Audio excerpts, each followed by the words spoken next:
வழி என்னன்றது நமக்கு புரியுது. கிராம மக்களின் ஆதங்கம் என்ன என்றது தெரியுது. இன்னும் ஒரு 20 நாள் பொறுத்துக்குங்க. தமிழ்நாட்டில் ஒரு புதிய ஆட்சி, தமிழக வெற்றி தலைவர், தமிழக மக்களின் தலைமகன், தமிழக மக்கள் போற்றும் ஒரு தன்னிகரில்லா தலைவன் விஜய் அவர்கள் தலைமையில 2026 மே 4ஆம் தேதி மாலை இங்கு உதயமாகும்.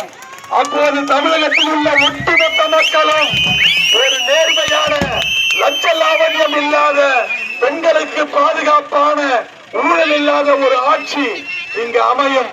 5 வருடம் பல்லை கடித்துக் கொண்டு கஷ்டத்தில் வாழ்ந்து விட்டோம். நம் அனைவருக்கும் விடிவு காலமே.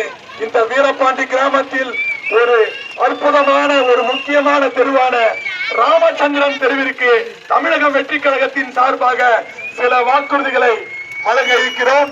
எங்களுடைய தலைவர் முதலமைச்சராக பதவியேற்ற பிறகு நான் உங்கள் ஏகோபித்த ஆதரவு